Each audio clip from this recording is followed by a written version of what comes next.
Hey, this is John Fernay, the co-host of the Maryland Crabs, and I am here today with a Maryland crab cake for your listening pleasure. What's a crab cake? It's not quite a full episode, it's just a little snippet. Stay tuned and check it out. And make sure you check us out on themarylandcrabs.com. You can follow us on Twitter at MD Crabs Podcast, or find us on Facebook at the Maryland Crabs Podcast. And don't forget, subscribe, rate us, iTunes. Go there now.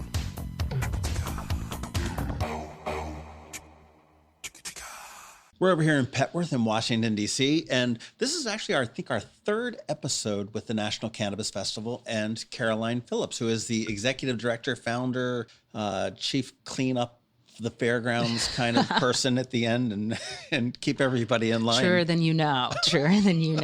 It is the third year, and I'm really glad that you made the trip all the way to Petworth and DC today. Well, one year we did it in Annapolis. Another year we met in the middle. We were at the Bowie Bay Sox Stadium. Yes, I remember that. And then now I figured, hey, it was only fair that I would come on out to DC, and I am just praying to God I didn't get nailed on a red light camera or a speed camera on the way up here, but we'll see that. We'll see in about 2 weeks whether if not that, you probably got hit for parking outside, but we'll find out soon. Absolutely. Well, we want to talk about the National Cannabis Festival, which is coming into, I say town, but into Washington, D.C. at the RFK Stadium grounds on April 18th, 2020. And this is your fifth iteration of this? It's our fifth. We have a kindergartner now. We have a 5-year-old festival. Oh, my gosh. It's pretty wild. Each year, I love to see how much more it gets. And it's great. A little bit later on today, what we do is we want to talk to a couple dispensaries. We want to talk to Lucas Hale, which is with Curaleaf, and that's a national company that is in like a dozen states, and they grow it, they process it, and they dispense it. Right. And they distribute it actually too, I believe. And then getting out of that whole corporate environment, we want to talk with Warren Lemley, who is the founder and the president of a dispensary, an independently owned dispensary in Rockville called Peake Releaf, and that's PeakeReleaf, because that's just what you guys do. Yeah, and it's a nice opportunity to hear from, a larger company and a smaller company and the different challenges they face and the opportunities this year. It's exciting.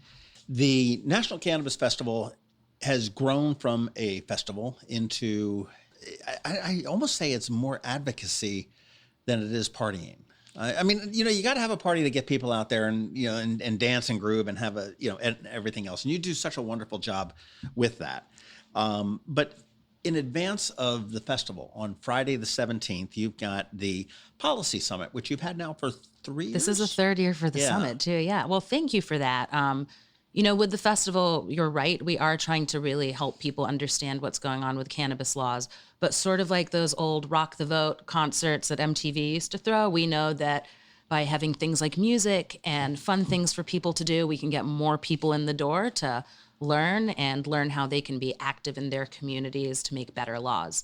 The Policy Summit we introduced 3 years ago for a couple of reasons. We wanted to put together an event that was a bit more welcoming to lawmakers to come and speak to our audience. We do have some lawmakers and some members of Congress that come and speak at the actual festival. Right. But we realized we could get even more if we gave them some kind of familiar territory to tread. So the summit is a full-day event. It is free, open to the public with RSVP, so you just have to go on the National Cannabis Festival website and register. And it's a full day of discussions. You'll hear from members of Congress, you'll hear from experts from think tanks, and we'll be covering a lot of issues around cannabis that you will be hearing about leading up to the election. Well, that's essentially what's sort of funny is if you want to see your congressman in a suit and tie, you come out on Friday. If you want to see him in a Bob Marley shirt, you come out on Saturday. Exactly. On the Policy Summit, first of all, the irony is not lost on me that it's being held in the Ronald Reagan building. I mean, can you even believe it? Just say no. Just say no to the drug war.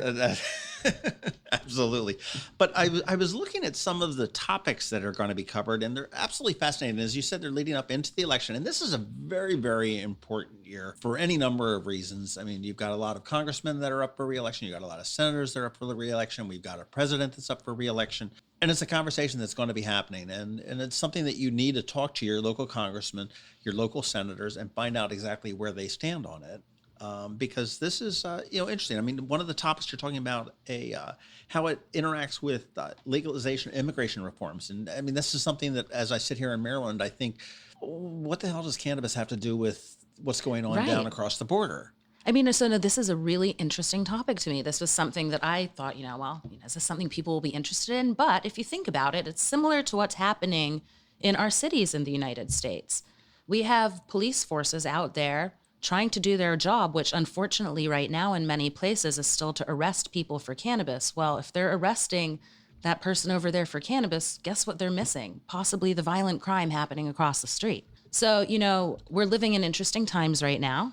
I think there's been a lot of fear mongering around immigration, but this is, I think that, yeah, I know.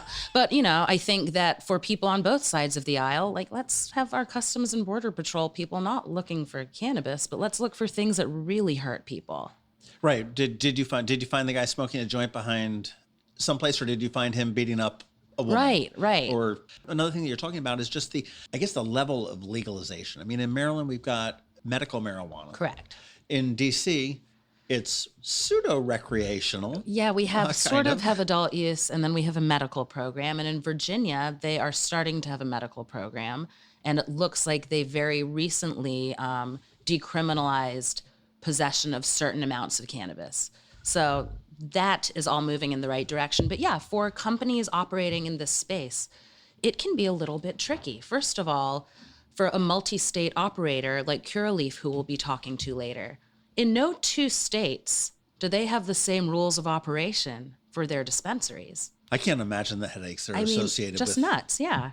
And then, let's say you own an ancillary business, and ancillary businesses are non-plant touching businesses. So maybe it's a light company or a nutrient company. But, even there, state to state, you may go into one state and they have outdoor grow, and go into another state and you can only grow indoors. So that changes your strategy. It's funny you talk about ancillary businesses. I have a friend of mine that we were talking about the cannabis industry. He says, "Oh yeah, I'm into it in a big way." I'm like, "Really? I mean, what are you growing? Or he says, no, I'm making plastic bags to package edibles." Brilliant. And I'm like going, "Dude, that's awesome." And again, that's all he's doing. He's looking to, I guess they've got to be sterile and they've got to be, whatever and whatnot. But that's all he does. And I'm sure there's printing on it and stuff like that. I'm like, this is great. You look at Brand Joint, which is a marketing firm in Annapolis that, with Peppermill Projects, they turned around, they said, we've got this opportunity here. And we don't want to necessarily bring it in under our regular brand, not for any stigma or anything like that. But what does Peppermill Projects speak to the cannabis industry? Right. Brand Joint certainly does. And I remember when I first met Jen as Peppermill Projects, and I was trying to figure out what that was and what it might have to do with cannabis. And then she rebranded to Brand Joint, and I was like, I get it now. Yeah. But no, you're right. And I mean, maybe right now there is a plumber listening right now who's thinking to himself, well, what does my skill set have to do with the cannabis industry? I guarantee you that when we have federal legalization, there are going to be people growing hydroponically that will need people with a specific set of skills to be able to come in and figure out what's happening in their pipes and to fix things really fast. I mean, there really isn't an area of expertise that doesn't potentially touch this industry. And that's what's exciting. The potential is huge. And you look at hemp. Okay, and you've got the whole CBD and which is absolutely just boomed since 2018 in the passage of the Farm Bill that declassified hemp as a category 1 or class, it made hemp. You can now ship hemp from state to state. All kinds of stuff is happening. Which is, there's an industry that didn't exist in 2017. And now we've got 4 dedicated CBD product stores in Annapolis. Right. And probably another 15 or so that have CBD products for sale within their inventory. I just am waiting for the cannabis industry to get to that point. I want it to get to that point, but I also think that we need to be cautious because I think the boom that we've seen of CBD has been great as far as education and public information goes. But I think it's been a little bit less than great when we're seeing so many products come to the market at once. And we're still learning about this plant and we don't have that scientific testing yet. So, I would really advise people that when they're going out to look for their CBD products, that they ask questions. Does this CBD product contain any percentage of THC?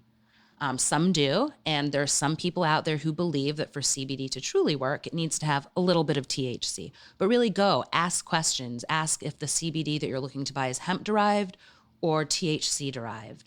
Ask where it was grown. It's a lot like going into a grocery store and wanting to know, or going to your farmer's market and wanting to know where your produce was sourced. Yeah. And CBD, I mean, that is a derivative of hemp, correct? It's And from the cannabis plant. Yeah. okay. But it does not have the THC in its pure form. Does that make sense? So you can extract, CBD from the cannabis plant, and then it is in the form of CBD. There are a lot of people who believe that for CBD to truly work inside your body's endocannabinoid system, that you need a small percentage of THC so it can really bond. Okay. But yeah, right now, a lot of people are using CBD for chronic pain, for inflammation. And then I even know some people who are just starting to take CBD supplements daily just for their general health. So there's a lot more to learn about this substance. But I do think it's a positive thing. And I'm really glad that people are starting to read up and learn more about CBD as an alternative to, tons of pharmaceuticals. One of the things that is amazing to me is that the states are moving toward legalization of marijuana. In whatever baby steps they're doing. But we have so little research on it. And it's this catch-22 that it's illegal on the federal level. It's still classified, so that we can't do these cannabis studies. We can't really do the studying until we're putting the cart before the horse and the cart before the, so that's one thing that I would hope that our legislatures could do and figure out a way to get at least testing underway. Right. Okay, so we can have a solid test from, whether it be the Mayo Clinic or wherever it may be, to sit there and say, hey, we've got 12,000 people that we've tested cannabis on, and it has relieved the symptoms of whatever disease it may be. And, whether it's 1,000 or 10,000 or whatever, it doesn't matter. But I mean, that's something that we don't have that we really, I think, desperately need. We really do need scientific testing. So right now, cannabis is listed as a Schedule I drug, which means it is listed alongside things like heroin. Yeah, just like heroin. Just like heroin, right. I think that we can all agree that cannabis and heroin aren't the same. But right now, we have really limited opportunities to learn the full potential for this plant. And you think about populations like veterans, for example, and how the VA is so hesitant to allow cannabis as an option because they haven't seen the testing. It would be an incredible benefit and an incredible harm reduction step for the federal government to legalize cannabis, allow us to have that testing, and allow the FDA or a similar body to get involved so that we have uniform rules, and so that when you go into a dispensary in one state, you can be certain that the same pesticide that you've been trying to avoid in Massachusetts is not going to be in your cannabis in Arizona. Right. And that's so important right now. Well, and the cannabis industry is that it is so regulated. And I jokingly said that I went back in high school. I would go into New York City and I would buy a pin joint off of anybody underneath a bridge in Central Park. I knew about 19 different doormen that could, score whatever they wanted. And I'm real hesitant today because, whether it's pesticides or whatever may be in there. I mean, you sit there and you hear about, let's move into the heroin thing. But I mean, you think you may be buying heroin, but you may be getting fentanyl, and all of a sudden, you're dead. And I don't think that's the situation. Well, you even think about like the vaping crisis. Yes. If we had legal cannabis in all 50, I'll say 51 states because DC should be a state. But if we had legal cannabis in all states, the mystery around the vaping crisis would have been solved very quickly. We would have understood if the damaged cartridges were coming from medical sources or from illicit sources, and we would have been able to very quickly figure out the source. But because of this, strange system of states legalizing cannabis without the federal government's approval, we're actually creating a public health hazard, and that's the federal government's fault. Wow, I didn't perceive that. Well, I'll tell you, the policy summit, April 17th, gets underway at 9 a.m. 9 a.m., about 9 to 5. Come in and out all day. We are right in the Ronald Reagan building, which should be fun. It's right by the White House and the mayor's office, so if you're coming in from Maryland, you can make a whole day of it. But it's a full day of discussions. All of our advocacy partners will be there, including NORML, Maryland NORML, DC NORML, Marijuana Policy Project, the Drug Policy Alliance, So a lot of the groups have been pushing progress on these laws for decades now. And you do have some legislators that are pro, yes, absolutely, pro cannabis that will be there speaking. And actually, the mayor of DC will be opening the summit this year, which is really exciting. Oh, so, that's very neat. We're excited to have her with us. That's very neat. But you do need to register online. Register you want to online. go to nationalcannabisfestival.com. Yes. And there's a big link up at the top page, probably about 2/3 away from the left. It says Policy Summit. Go Correct. down there, and that's will take you right to what you need to do. Just register, and you're in and learn. And I do recommend, I mean, if you're curious about medical marijuana, if you're curious about recreational use, if you're curious just about cannabis in general, go check this out. There's going to be more information. Your head's going to come out swimming, and you're going to know a hell of a lot more than you did when you walked in the door at 9 a.m. in the morning. That's for sure. And if you do make the trip into the city, stick around that night and then join us at the festival the next day. A lot more education and information being shared, slightly different format. So a lot of fun. You mean Method Man and Red Man aren't going to be they'll be at dropping the knowledge Summit? all day. Method Man, Red Man. It's going to be a really great year. But yeah, we're super excited about Saturday. Well, I'll tell you, the festival is Saturday the 18th. It gets underway at noon. That's when the gates open up. High noon. Oh, very, very. Sorry, see, yeah, funny. That's damn puns again. Gets me every time. And it has a hard curfew of 8 p.m. Hard curfew of 8 p.m. Is that you or is that the city? That's the city, but it makes sense. The festival takes place on a beautiful grassy field. It's adjacent to a neighborhood. I think that the cannabis community gets enough flack from people, who you bunch all of kinds weed of things. smoking kids. Exactly. So we Get are off my lawn. We are happy to end early enough to make sure that everybody in the community can go to bed without being bothered by noise or attendees walking back to their vehicles or the metro. And the 20,000 people that are there can all go and have dinner at one of the great restaurants in D.C.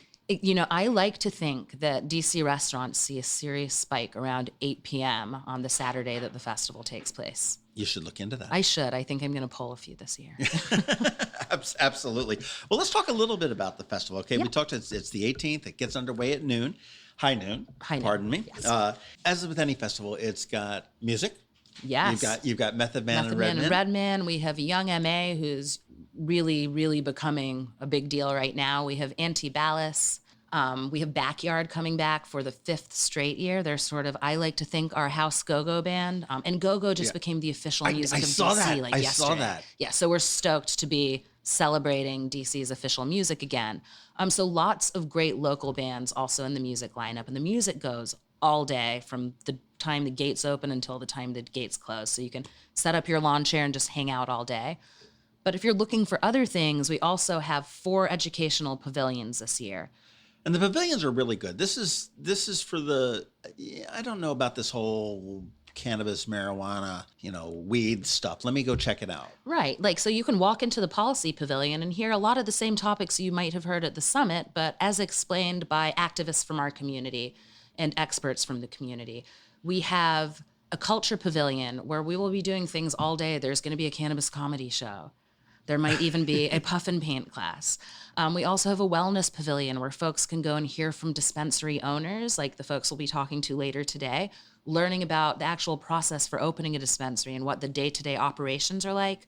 They'll also be able to hear from doctors talking about benefits of CBD and do a little yoga. And then we also this year have our grow school, which we have every year. In Washington, D.C., you are allowed to grow at home. So the grow school will not only offer home growing tips, but we will also have commercial cultivators who will be talking a little bit about what a day in the life for them is like. Wow. A couple of things going on. You can learn there as well. But there's more.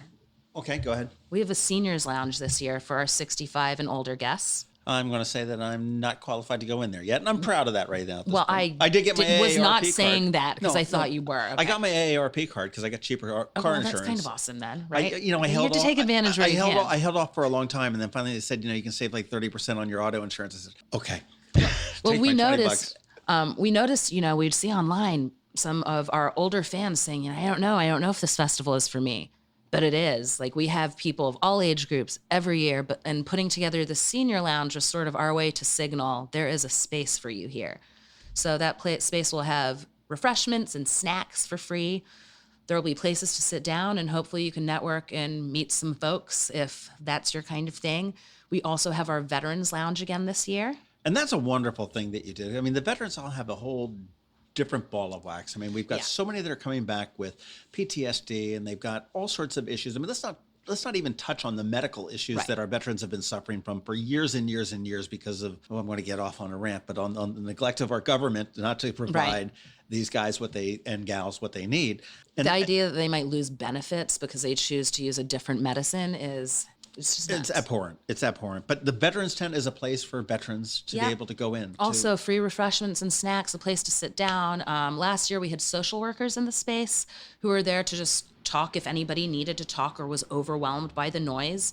And we give away 200 free tickets every year. And after that, we do have a discount code that will be available on our veterans page on the National Cannabis Festival website. But this year, we're working with the Iraq and Afghanistan Veterans of America, which is an organization that, traditionally I don't think people associate with cannabis, but it's an amazing organization providing direct support to a lot of veterans of our younger generations who've come back from overseas and not come back well. As many of them do. Right. Which is just so tough. Some of the other fun stuff that you've got going on there, you've got a Canna Tank, which is sort of Shark Tank meets the National Cannabis Festival. It's an entrepreneur contest. Applications for Canna Tank close on March the 8th, but there's prize money involved. You get meetings, sit-down meetings with a lot of experts in the industry who can help guide your business forward, and all you need is a 500-word description to enter. We wanted to make it accessible to everyone, and if you can just put your idea into words, you have entered the competition. So you've got a pitch. Maybe you want to make baggies for, pitch it out. You may get some seed capital and. That was a good punt. Seed. Yeah. Capital. Oh my God! Look at that! I did it. They're everywhere. I'm telling you. I did it. How about that? And the other thing, and I was shocked to learn this year because I didn't realize it happened last year, and. How fun, but you've got the ultimate weed wedding. Yes. We just announced our wonderful weed wedding couple. Well, it was Phil and Lisa. Phil and Lisa, they're the best. They're from D.C. Wait, they were on this couch, weren't they? They were on this couch filming their video. I thought so. Yeah. They're an amazing, amazing couple, and they will be treated to the ultimate weed weekend of their life. It includes hotel. It includes transportation.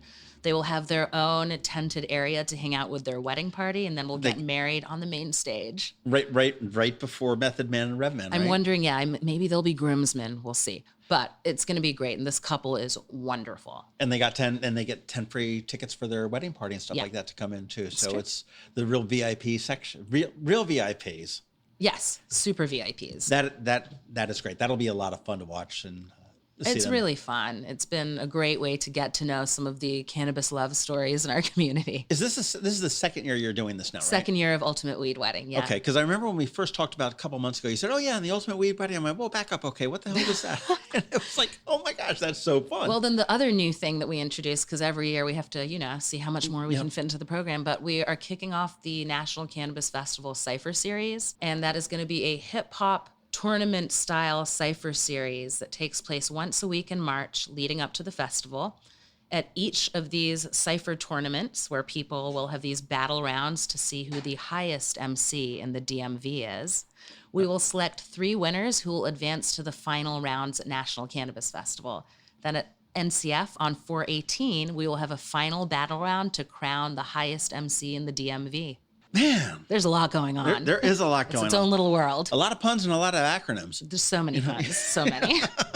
You can get your tickets at nationalcannabisfestival.com. Again, it's April 18th, 2020 at the RFK Stadium grounds. And they just did a real nice little renovation over there. They did. That's really nice over there. It's really great. It's wonderful to see them revitalizing that area. It's a great resource for our whole city. Yeah. Parking is a little bit tight over there. So if you can... It's going to be tighter this year too, because we have those beautiful new athletic fields now, which have replaced some beautiful tarmac. Yeah, so I do highly, punny, I highly recommend that you take rideshare into the city or metro. It will be much easier. And then you'll get to enjoy all of the things at NCF, like good Red Stripe beer, one of our 70 different food vendors, our Munchies food court. It rivals any food truck festival, I think, at this point. Yep. And you've got plenty of water there as well. Plenty of water, and it's free. Yep. And what I would suggest is if you're coming from Maryland, hit New Carrollton and just metro a couple stops over there, and you're good to go. It's a really, really smart plan. And that's free parking on the weekends. Yeah, and just get off at the Stadium Armory station and follow the signs or the smells. That's just follow your nose. Or your ears. Or ears. Or your ears. It starts at noon. And of course, there's going to be a zillion vendors out there. Yeah, as well. we have, So, I you've think, got the T-shirts and all the hemp and cannabis products, and as far as not the actual product, but yeah, like we'll have there will be a lot of bongs, I'm sure. But yeah, we will have all kinds of craft vendors from around the area. There's jewelry. There will be record shops. There will be apparel companies. All right, record shops. Yeah. Do you realize that last year vinyl albums outsold CDs? Really? Yeah, isn't that cool? I did not know that. Yep. Well, shout out to Songbird Record House and Music Cafe in DC. They exhibit every year at NCF. So if you are on the festival grounds and looking for some vinyl, Joe and Alicia always pull really great selections, and they always try and pull selections that complement our lineup. Okay. So, very cool. yeah. What are some of the do's and the don'ts, real quick? So dues, bring your government ID. Make Because sure the government needs to know exactly what you're doing, right? Well, at least we need to know that you're over 21 to get in the festival grounds. If you are in Washington, D.C., you are allowed to bring up to 2 ounces of cannabis with you in public. So you would be allowed to carry that into National Cannabis Festival. Would you be allowed to smoke it there? Technically, smoking is not allowed in public in Washington, D.C. right now. Okay. I do take the metro or ride share in, and do plan on arriving early if there is a specific act that you would like to see. Something funny that's happened with NCF over the years is we've developed this interesting front gate culture where we have people arriving as early as 7 a.m. to get in line. Oh, you're like a Dead Show of the 80s. Right. They hang out all day. You know, they'll spend like 5 hours in this line just like hanging out and meeting people. So, you know, if you want to be there at high noon, I would recommend getting there a little earlier so you can make sure that you slide through the gate quickly. But yes, if there's an act you'd like to see, arrive early. The don'ts.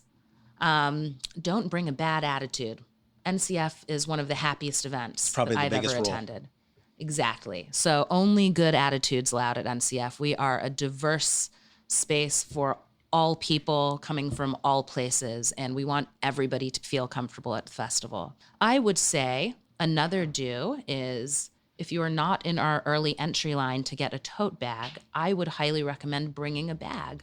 You should have called it a toke bag. A tote, that's really good. Oh, you're killing it today. Come on. That's You really totally good. missed I totally that one. missed that. Yeah, you were right though. That's good. Someone write that down. You know, bring a bag. Like it's always funny to me watching people trying to like walk off the grounds at the end of the day, and you know they came in their shorts and t-shirt, and they're like carrying like a bag of nutrients under one arm, and they have like all these hemp teas under the other arm. They have like 7 t-shirts piled up in front of them. And a bottle of water. Bottle of water. So, you know, make sure that you bring something to carry things in and out with, and then be aware of DC laws. You can check them out in the frequently asked questions section on the National Cannabis Festival website. Just go over there, check it out, and make sure that you understand the laws of our city, and you'll have a great day. Right. No dogs. No pets. Unless they're service dogs. Animals are allowed, yeah. Are allowed. So you want to make sure that you do that. No glassware. Which No is another- glassware, yep, and no torches, which might be something that the average festival producer doesn't have to put on their frequently asked questions page, but we'd prefer that you leave your blowtorches at home. Okay. Very good. Flamethrowers. No flamethrowers. No. Yeah, no. No weapons. No weapons. Knives. No nothing? scythes. No. None of that, yeah. And will you have a big box out front to like drop your bad attitude in before the gate? In case somebody does come with a bad attitude? Yeah, no, you will leave your bad attitude at the gate. You can pick it up. It'll be right where you left it on the way out. I promise you. This is great. Well, you get your tickets at nationalcannabisfestival.com. Tickets are on sale right now. They do have is your VIP experience sold out or? At this point, it is sold out. Yeah, unfortunately, the VIP is sold out. But we have our tickets started at $35 back in December, and they are slowly increasing as we head towards the festival. Right now, they are $55.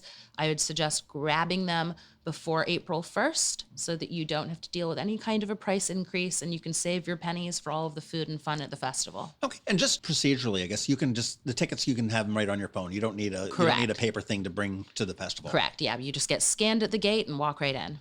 Fantastic. National Cannabis Festival, April 18th, RFK Stadium grounds. Caroline Phillips, thank you again so much. Thank you for inviting me into this cool new office up in Petworth. And it's I'm sitting on the very couch that Lisa and Phil sat on. I know. It just dawned on me because I watched the video and I'm like, wait, that's the curtain they walked through. That's the couch they sat on. This is awesome. Well, I'm looking forward to it again, as I am every year. The Ultimate Weed Wedding will be probably my highlight because I missed it last year. Your highlight. I'm going to stop. Just okay. one more. We have to. Let's just say goodbye. Okay. No, I'll tell you. Let's get on the phone right now. We're going to see if we can touch base with Lucas Hale, and then we're going to get in touch with Born Lemley. That sounds good. Joining us on the phone right now is Lucas Hale, who is with Curaleaf, which is a vertically integrated cannabis company that has operating in 14 states. They've got 53 dispensaries that are wholly owned, 15 cultivation sites, 24 processing sites, 165,000 patients, and nearly 1,200 wholesale dispensary accounts. And Lucas, you are the marketing manager for the state of Maryland. Is that right?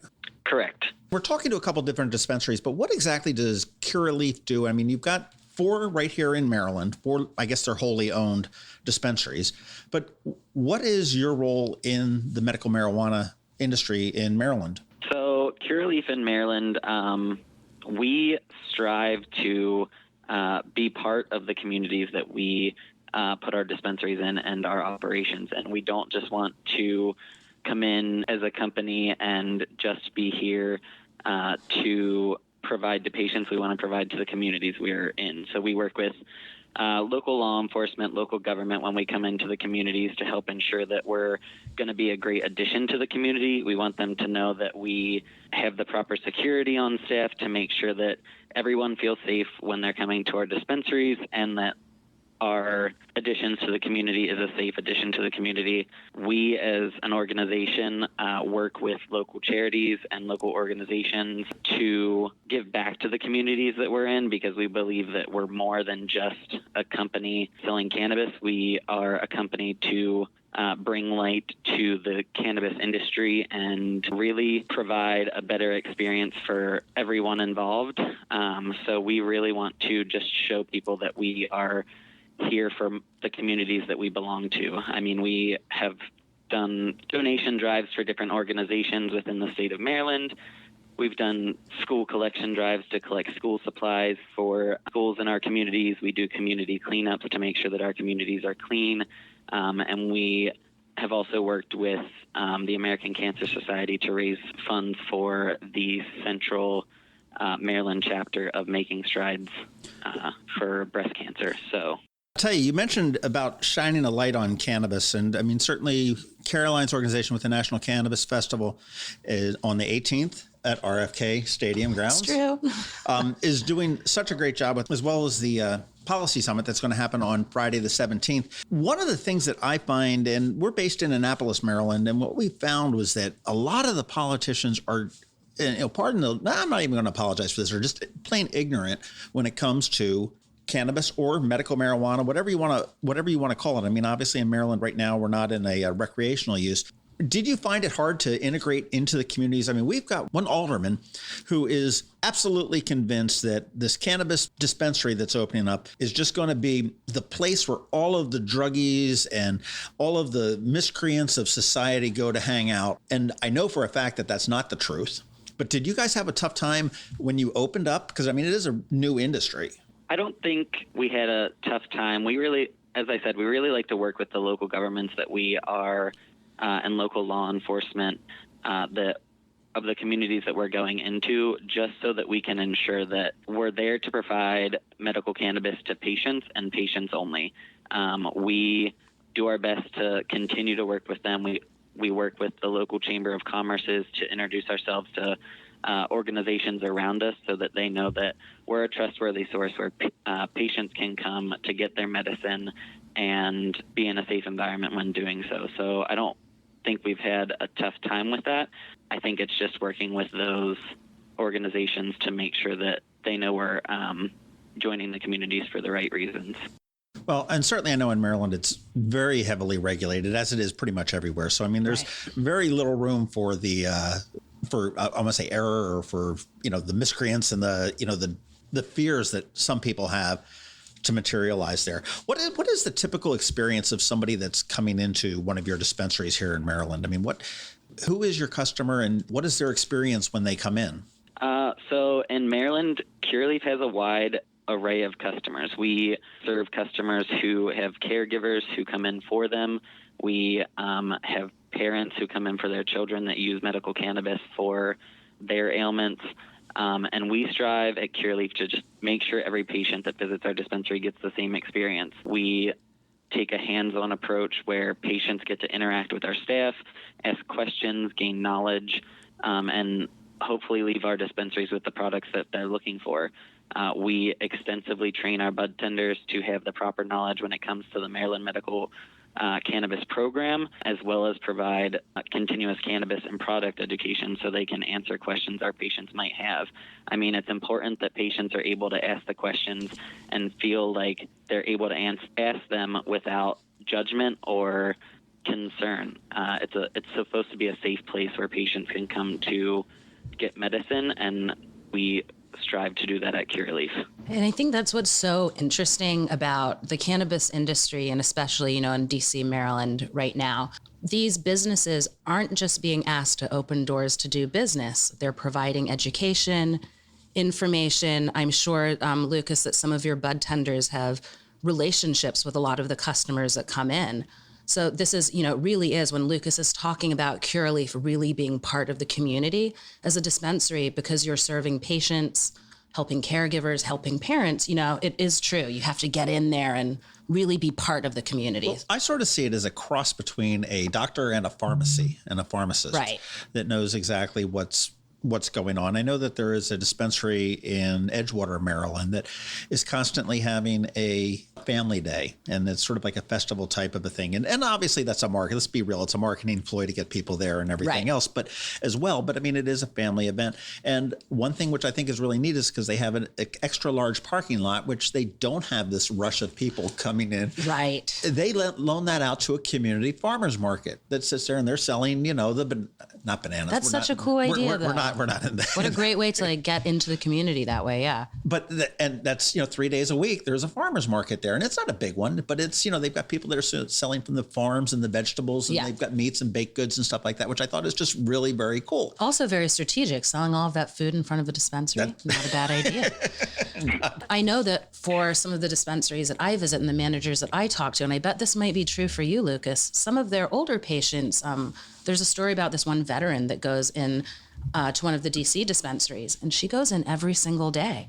She could go in once a week and get everything she needs, but that dispensary is part of her family. So she goes in and talks to the bud tenders, checks in with the receptionist, and every day she leaves with one pre-roll, apparently. And she goes home and enjoys her pre-roll and shows back up at the same time the next day. That's cool. That is really neat. I mean, she's made a friend. Lucas, what is the experience? I mean, how do I've got a medical marijuana card, and I come into Curaleaf. Walk me through the procedure. I mean, and what does a bud tender do? I mean, are they actually creating a mixture or determining what type of marijuana or what blend that you may need for whatever the ailment you're looking to? So when you come into a dispensary in Maryland, kind of the first thing you have to do is you have to check in, and there's separation between check-in and the dispensary floor, but you have to sign the Maryland attestation form, which just covers everything that the MMCC requires of a patient to say they won't do with their cannabis, because as medicine is, it's for a specific person. So they have to go through that process. We log them into our system and log them in with their MMCC card, and then our bud tenders take them in. They will take them around the dispensary, look at the different strains that are available in flower. As you know, there's tons of different ways to medicate with cannabis. You have flower, you have vape cartridges, you have tinctures, edibles, and some people find success with different forms of that cannabis medication. Our bud tenders are obviously not doctors. We can't tell a patient that a product is good for a certain ailment. We try to provide them with information based on the products that could help them, but we just like to have a conversation with our patients to make sure that everything that we're doing for them is getting them the most for, I want to say, their dollar. as we all know, everyone's dollar is important to them. Everyone's medicine is important to them. So we want to make sure that at our dispensaries, we're providing them the education so that they can learn and understand what's going to help them for what they're hoping to treat by using medical cannabis. Makes sense. Now, as we sort of wrap up with you here, would you say that, I mean, right now, obviously, it is still illegal on a federal level, which means that you're not able to get any kind of prescription reimbursement for medical marijuana. And no scientific testing. So these bud tenders, doing the best they can with what they have. Right. But when this comes out to legalized across America, and it's happening, it's going to happen. I just don't know when, but is that going to be like the explosion for the cannabis industry? Yes, absolutely. I think when the stigma and when people feel like by accessing cannabis, they're not doing something criminal, we'll have a lot more people interested in learning about the plant and learning about the medicine. And then I think when you have brands like Curaleaf, who already have such a presence in the United States, those are going to be the trusted brands that a lot of people look to because they'll have a friend who's been to a Curaleaf or they'll have seen a sign on the highway. So it's going to be an exciting time. It is. And one thing that really kind of excites me, Caroline, is that we're talking about a product that is not overly harmful. I mean, this is not like, okay, well, let's mix up some oxy and some fentanyl and stuff like that and whoops, sorry, you died. This is something that, you can play around with a little bit. Okay, yes, as you said, Lucas, this is somebody says, hey, the edible really works well for me. To control whether it's the pain from cancer or whether it's anxiety or PTSD or whatever it may be. And there's a myriad of things that it can treat. It may be that's exactly it. It may be a gummy bear for a child that's suffering from cancer versus that veteran that you mentioned that is, maybe just wants to smoke a joint every a night. day, yeah. Yeah, we're just at the tip of this, and it's an exciting time for the cannabis industry in America. It is. It's a really exciting time for us, and it's really great to have companies like Curaleaf starting to be here on the East Coast, bringing the knowledge that they have from all of their other operations across the United States and providing a really trustworthy source of medicine for patients in our area. Curaleaf is going to be at the National Cannabis Festival on the 18th of April. Absolutely. And will not be selling because that's a big no-no in D.C. Correct. But you'll be down here and you'll have a tent, I suppose, that you can stop by and say hello to Lucas and get all your questions answered. Hopefully they'll be signing a lot of Maryland patients up or giving them information on how to sign up. What is the process of signing up? If I think that cannabis can help me with, my stress or whatever it may be, what's the process? So in the state of Maryland, the process to sign up to become a medical cannabis patient, you have to go through the process with the MMCC. So you go and you sign up via the MMCC website. You fill out all the information. You have to provide essentially what is a passport photo, and you pay $50 for that application fee. So the MMCC then goes through those applications. If you've submitted everything correctly and your picture is proper, they will provide you with a number and a temporary ID, and then you can go to a approved physician that's approved by the MMCC, and you can then discuss with that physician your need for medical cannabis. If the physician sees fit, they can give you your certification and you can go into a dispensary and purchase. But that certification comes from the physician, so you have to go do that before you can go to a dispensary. And then typically you get your card from the MMCC in the mail shortly thereafter. They do currently allow you to go in with your state ID and your certification and temporary ID and visit a dispensary until you get your card.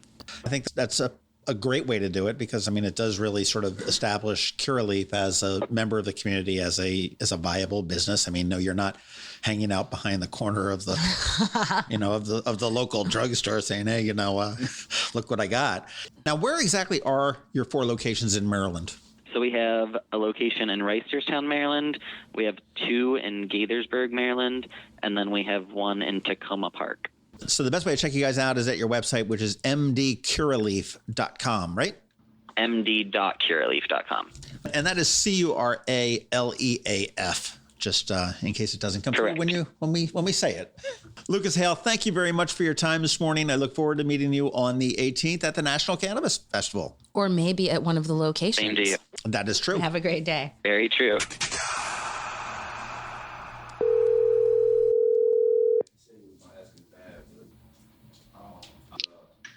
Hello, Hey, is this Warren? this is Warren speaking. Hey, Warren, this is John, and I've got Caroline on the phone from the National Warren. Cannabis Festival. Hi, Warren. Hello, Caroline. How you doing? Great. This is Warren Lemley, who is the president of Peake Relief, and that's PeakeReleaf. And that's the problem with the cannabis industry. You guys come up with all these great names, but they don't sound really well on the podcast. And people are like, how do you spell that? But at least they're really punny. We're the punniest people you know. I'm going to give you that. Warren, how are you? I'm doing well. Thank you for having me, John. Where is Peake Relief? So Peake Releaf is located right down in Rockville. We are right off of Rockville Pike. The actual location is right off of Twinbrook and Chapman Avenue. You are strictly a dispensary here in Maryland, correct? Correct. We are independently owned and operated dispensary here in Maryland. Is that a big thing now that the dispensaries are getting into this big corporate thing as opposed to independently? And I know you said independently owned. I know I spoke with, of all things, a funeral home, and their big thing was all about, no, we are one of the few independently owned, not this giant, there's probably about 4 different funeral home corporations that do it. Is that a big thing for the cannabis industry to be independently owned? Nowadays, it's looking more and more that way. There was actually some legislation that was passed last year, actually maybe the year before, that actually allowed the dispensaries, a lot of people to own up to 4 different dispensaries. And so what ended up happening is a lot of the larger national companies and multi-state operators ended up picking up a couple more dispensary licenses. So more and more, and this is something that you're seeing kind of across the country right now, there's a little bit of conglomeration in the industry. It's one thing that we're really proud of. One of the things that we kind of hold dear to our heart and kind of gives us that, additional capacity, kind of maintain our patient focus and, focus a little bit more on advocacy and kind of be a little bit more nimble to react with what we see in the industry. I mean, that takes a lot of grit and determination to be an independent operator and come into this industry. It's not easy. So congratulations. Yeah. Well, how did you get into the industry? It's just one of those stories. I actually have been an advocate my whole life. I actually grew up in Rockville and, being right outside of DC, there's all these opportunities to go down for a lot of these, National Cannabis Festivals, perfect example, it's a place where, DC provides this opportunity for people to go and actually, gather and, participate in things that they are, passionate about. And so, basically since I have been fresh out of high school, I would go down and participate in some of the more bigger events that they'd have down in DC. It's just one of the things I've always been passionate about. And when given the opportunity, I saw that this legislation was passing in Maryland and they were given these opportunities. I knew that I had some really close friends. My 2 business partners I've actually known for over 15 years. I knew they were working in the industry out there. And I said, hey guys, I think we might be able to do something. How do you feel about coming back to Maryland and starting up our own operation? I mean, that's amazing. Like, I grew up in Maryland too, and I remember hearing about your dispensary opening and really having to stare at the words Rockville dispensary, because in high school, like Montgomery County or Virginia, that was A little puckered up. If you're looking to get in trouble, just cross the line. So it's really, really exciting to see this medicine being available to people in Rockville. Now, how long have you guys been open? So we have almost been open for 2 years now. We opened right in the beginning of May back in 2017, I believe. Is it? Yeah. It all blends. It's like, how old are your kids? You have no idea.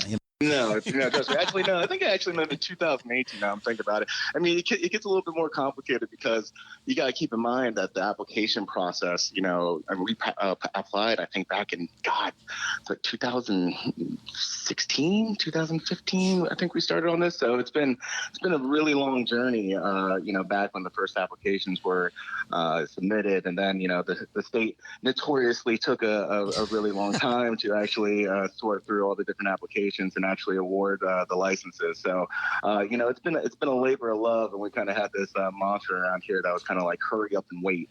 You gotta really struggle to try to get everything and all the pieces together to get the applications in and everything, and then you're just kind of sitting there twiddling your thumbs, hoping to hear the good news.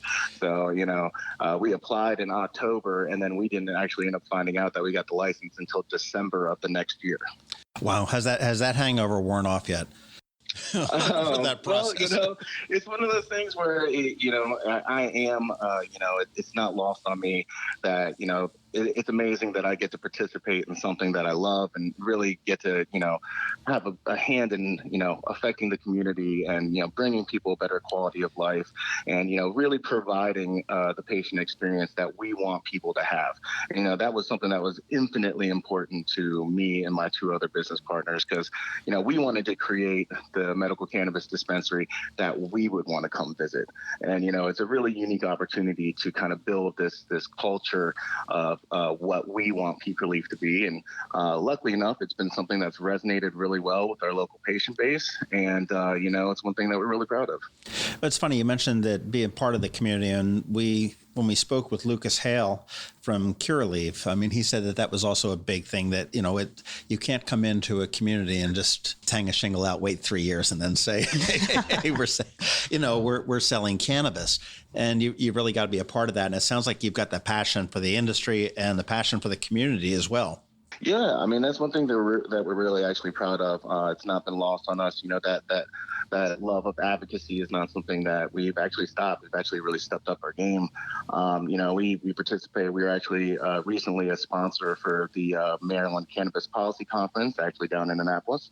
And, that was put on by Normal Marijuana, Maryland Marijuana Justice, Marijuana Policy Project, and the Criminal Justice Policy Foundation here in Maryland. And, they're going down there and they're really trying to, make some changes that are going to be important, in my opinion, to, not only the patients here in Maryland, but just the general population is going to have a, real potential changes on social justice. They're trying to raise the amount of, marijuana that anyone would be able to hold from 10 grams to 1 ounce, just because, we are still seeing a lot of, populations disproportionately affected by the war on drugs and obviously the criminalization of marijuana. And so it's one of the things that, not only is it important for us to really respect this as a medicine, because it is, and I don't want that to get lost, but it's also important to really see that, this has been something that's been affecting many communities for a long time.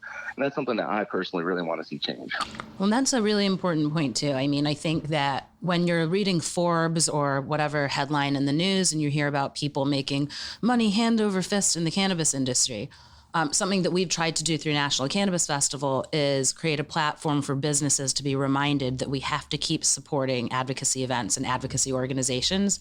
So it's really wonderful to know that Peake Releaf not only was basically born in our Maryland community, but they're reinvesting in that community by ensuring that we have a more educated population here.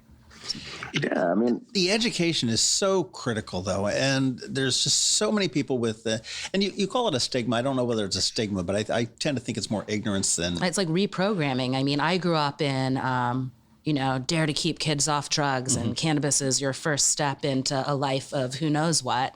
Birth is your first step into a life of whatever. Okay. That's where it all starts. Right. It all goes downhill from there. Right.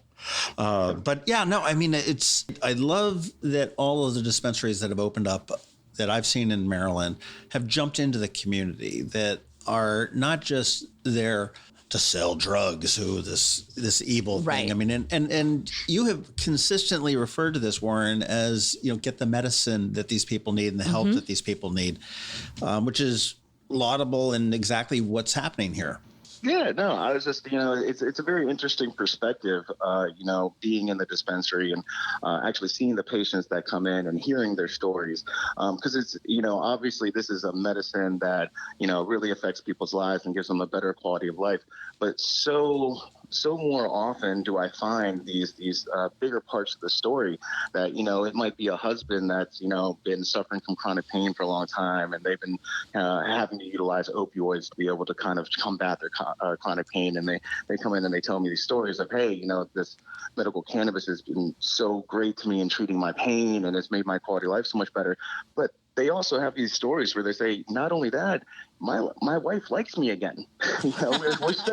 we're spending time together. You know what I mean? We're having more productive conversations. We're going places because people aren't necessarily stuck in this kind of loop that the opioid treatment has kind of put certain populations in, and it gives people another option if they're looking to be able to treat themselves in a different and more holistic manner. That explains why I saw those divorce lawyers carrying the signs saying criminalize marijuana, putting them out of business there. But, what is one of the stories? I mean, you say you talk to the patients and you've got the stories that they hear about how good it's done. Is there any story that you have seen from one of your patients that's just really, where it makes you go like, oh my God, this is what it's all about?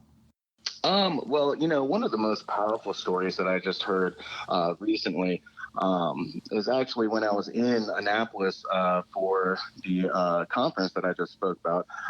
There's a child there. He's a pediatric patient. His name is Connor. He's actually trying to get some legislation passed right now that would allow him to be able to utilize his medication even while he's in school. It's a struggle for him. He's a high school student, and he has some pretty severe conditions that actually affect how he digests food and everything like that. And he had this just really heart-wrenching story, in my opinion, that literally was in and out of the hospital for months at a time. He couldn't keep down food. He was on a feeding tube, and he literally was, struggling to stay alive and had very little quality of life, and kind of this age-old story. And I kind of wish it would start to change a little bit more, but as a last-ditch effort, they said, hey, let's try medical cannabis. And he ended up becoming a patient. And literally within the last year, he said that he went from about 75 pounds to about 130 pounds. He literally gained a foot in height. Now he went from missing like 120 plus days in school the previous year to now I think he's missed 12 due to, some different medical, operations and things that he needed to kind of go and visit for. So, it's such a powerful story of, what this can actually do. And, this is a 15-year-old teenager, and to really understand that he had no quality of life. And I mean, look what it has done for him now. He's having this, his entire life has changed. And, to hear, someone his age with his struggles personally talk about it so passionately was incredibly powerful. So I wish that our governor in Maryland, who is a cancer survivor, he has a unique position where he's chairman of the Association of Governors across the country. And I really wish that he would take a little bit more of a leadership role in pushing this here. Okay. I mean, you may not be able to push, Capitol on Capitol Hill in Washington, D.C., but if you turn around and you get these states that are not looking at, let's start with medical cannabis as opposed to recreational use. If you all of a sudden get 50 states that are passing laws, or even if you get 40 states that are passing laws saying, hey, this is helping our citizens, this is helping our residents, this is helping our people, then Washington is really going to start to listen, I would think. I mean, that's the hope. I mean, I've gone down and, as I mentioned, I, participate with, they have normal lobby day here in Maryland, and I go down and I actually speak with our legislators and stuff like that on some of the different legislation coming through. But I've actually gone down the last 3 years to the national lobby day and kind of speak with our federal legislators on the same issues, trying to see if we can get some change on a multitude of issues.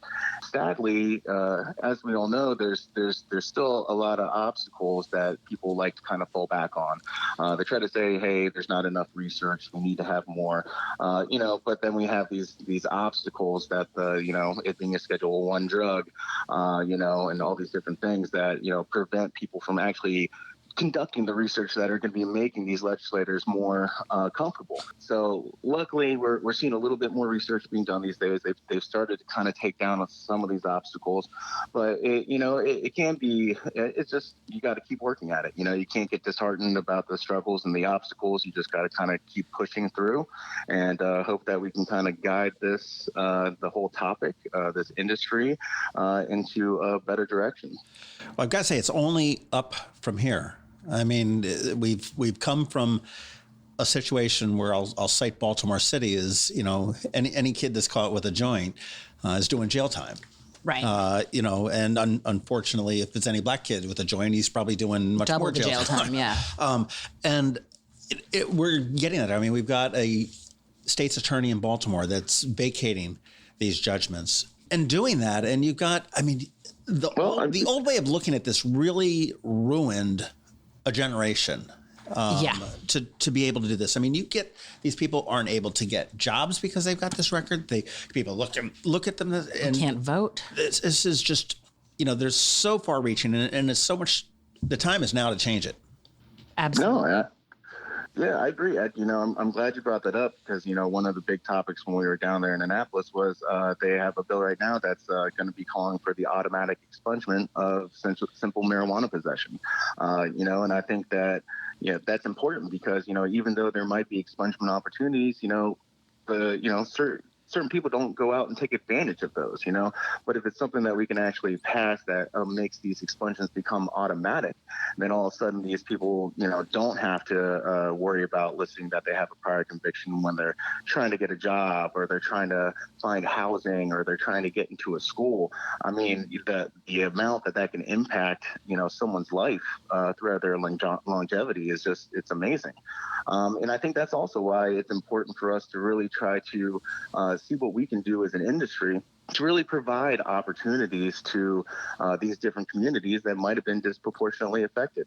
My director of marketing just went down to an event called Candy Gather, and it represents community and trying to bring social equity and diversity and minority business ownership into this industry and kind of provide opportunities to those communities that have been affected by this. And it's something important to me because and this last application process that Maryland just had, before it, the applications were due, I actually had an opportunity to speak at Howard University in front of one of their business classes and kind of just speak to them about the cannabis industry and, the opportunities within the industry, but also the opportunities in the ancillary companies that are necessary to operate at a high level in this industry. And, it's one of those things that I hope that, people see the opportunities that are there. And I hope that we can get more people involved in this industry. And kind of, like I said, for me, it's just making sure that we can kind of make this industry head in the right direction. And,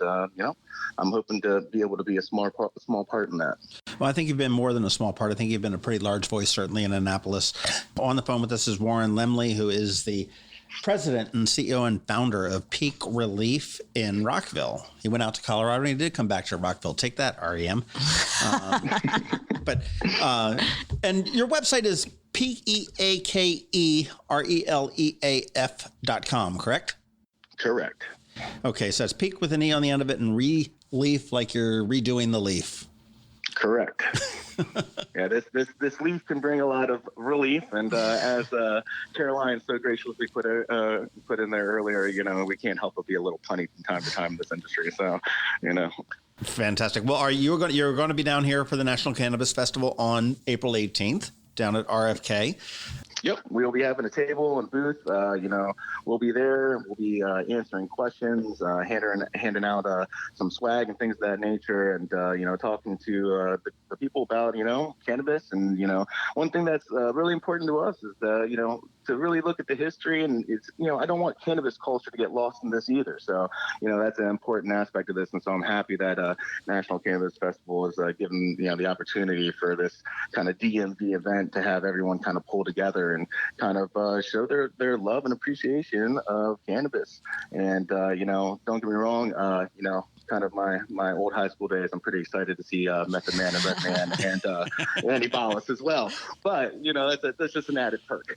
Well, and a lot of the nonprofit advocacy groups that Warren mentioned will be participating at the festival as well, including Maryland Normal, which is a great resource for anybody who lives in Maryland and is interested in learning more about what's currently happening with Maryland cannabis laws.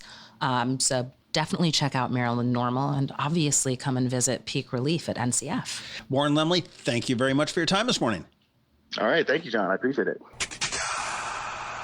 It's interesting to get two perspectives out of the big corporate button-down Curaleaf and the, hey, this is so cool. I'm living my dream at Peake Releaf. It's exciting to know that in Maryland, there's space and opportunities for both of those companies to exist. It's great. It was funny. I was thinking a little bit about what we had said when we were talking earlier, and you said how there's a space at the festival for everybody. And you spoke about the seniors tent and the veterans tent. Kids, stay home. You're not allowed. But you've got to be 21 and over. But there is a space for everybody. And you said the people get in line and make friends and so on and so forth. And it very much, and I made a joke about it being like a Dead show of the 80s, and it very much is, because I've been to several Dead shows. I mean, I wasn't a Deadhead that followed them all around, but it was so amazing to be able to see a 70-year-old man maybe dancing with his wife, has his 30-year-old kid, and they're like 6-year-old little kid, and they're all grooving to the Dead. Right. It shows there's no age boundaries there. There's no color boundaries. There's no gender boundaries, there's no ethnicity boundaries or anything like that. And NCF has that feeling. And I mean, like Lucas and Warren said earlier, what we've heard them talking about is community, community, community. NCF is a great place to meet our East Coast cannabis community. Well, go meet them at the National Cannabis Festival, April 18th, 2020 at the RFK Stadium grounds. Get your information, tickets, and sign up for the Policy Summit all at nationalcannabisfestival.com. And Caroline Phillips, thank you once again for our third year on this podcast, and I'm looking forward to another great festival this year. How many people do you expect? We are looking at 25,000 people this year. It's really exciting. Okay, let me step back 5 years ago. Did you ever think it would be this big? No, I don't think I had thought 5 years down the line at all. Let's just get through today. Yeah, no, but from 5,000 to 25,000, we are very fortunate, and we're really looking forward to this year. I think that sort of speaks to how the interest, the whole industry is starting to grow, and I think we're on the cusp.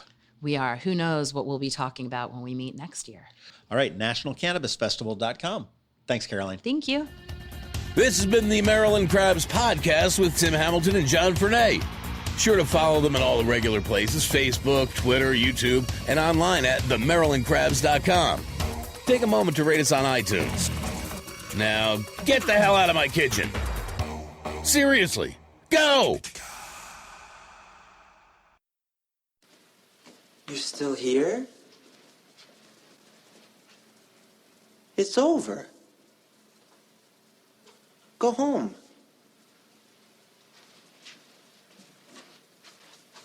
Go.